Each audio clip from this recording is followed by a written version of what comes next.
नमस्कार दोस्तों, जय माता दी। आज मैं आपको पौष मास की सोमवार की कथा सुनाने जा रही हूँ। किसी नगर में एक धनी व्यापारी रहता था। दूर दूर तक उसका व्यापार फैला था। नगर के सभी लोग उस व्यापारी का सम्मान करते।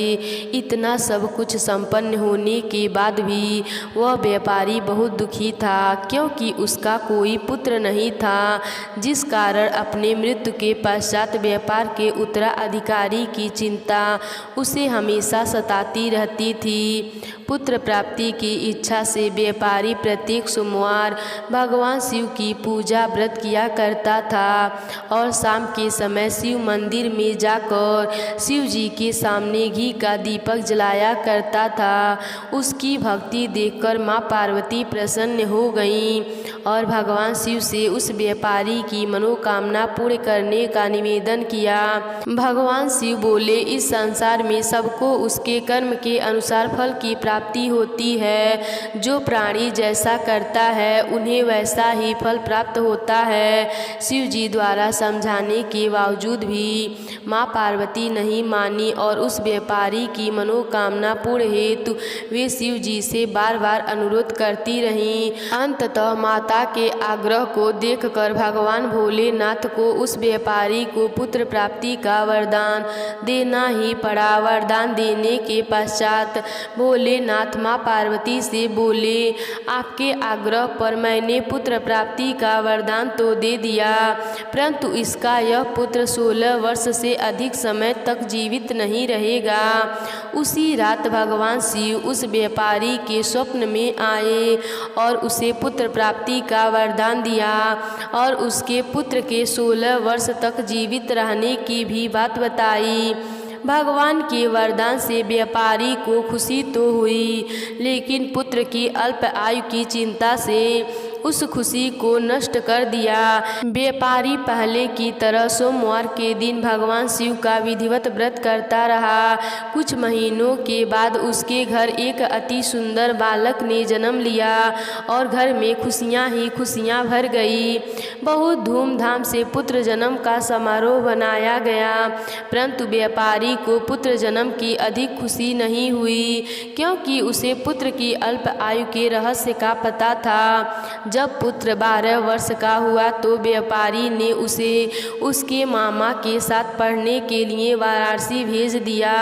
लड़का अपने मामा के साथ शिक्षा प्राप्ति हेतु चल दिया। रास्ते में जहाँ भी मामा भांजे विश्राम हेतु रुकते, वहीं यज्ञ करते और ब्राह्मणों को भोजन कराते। लंबी यात्रा के बाद मामा भांजे एक नगर में पहुँचे। उस नगर में राजा की कन्या का विवाह था, जिस कारण पूरे नगर को सजाया गया था। निश्चित समय पर बारात आ गई, लेकिन वर का पिता अपने बेटे के एक आंख से काने होने के कारण बहुत चिंता था। उसे भय था कि इस बात का पता चलने पर कहीं राजा विवाह से इनकार न कर दें, इससे उसकी बदनामी भी होगी। जब वर के पिता ने व्यापारी के पुत्र को देखा तो उसके मस्तिष्क में एक विचार आया। उसने सोचा, क्यों न इस लड़के को दूल्हा बनाकर राजकुमारी से विवाह करा दूं। विवाह के बाद इसको धन देकर विदा कर दूंगा और राजकुमारी को अपने नगर ले जाऊंगा। वर के पिता ने लड़के के मामा से इस संबंध में बात की। मामा ने धन मिलने के लालच में वर के पिता की बात स्वीकार कर ली। लड़के को दूल्हे का वस्त्र पहनाकर राजकुमारी से विवाह कर दिया गया। राजा ने बहुत सारा धन देकर राजकुमारी को विदा किया। शादी के बाद लड़का जब राजकुमारी से साथ लौट रहा था तो वह सच नहीं छिपा सका और उसने राजकुमारी के ओढ़नी पर लिख दिया, राजकुमारी तुम्हारा विवाह मेरे साथ हुआ है। मैं तो वाराणसी पढ़ने के लिए जा रहा हूँ और अब तुम्हें इस नवयुवक की पत्नी बनना पड़ेगा। वह काना है। जब राजकुमारी ने अपनी ओढ़नी पर लिखा हुआ पढ़ा तो उसने काने लड़के के साथ जाने से इनकार कर दिया। राजा को जब यह सब बातें पता लगी तो उसने राजकुमारी को महल में ही रख लिया। उधर लड़का अपने मामा के के साथ वाराणसी पहुंच गया और गुरुकुल में ही पढ़ना शुरू कर दिया। जब उसकी आयु 16 वर्ष की हुई तो उसने यज्ञ किया। यज्ञ के समाप्ति पर ब्राह्मणों को भोजन कराया और खूब अन्न वस्त्र दान दिए। रात को वह अपने शयन नक्षत्र में सो गया। शिव के वरदान के अनुसार शयन अवस्था में ही उसके प्राण पखेरु उड़ गए। सूर्योदय पर मामा मृत्यु भांजे को देखकर रोने पीटने लगा। आसपास के लोग भी एकत्र होकर दुखी प्रकट करने लगे। लड़के के मामा के रोने विलाप करने के स्वर समीप से गुजरते हुए भगवान शिव और माता पार्वती जी ने भी सुने। माता पार्वती ने भगवान शिव से कहा, प्राणनाथ, मुझे इसके रोने के स्वर सहन नहीं हो रहे। आप इस व्यक्ति के कष्ट को अवश्य दूर करें।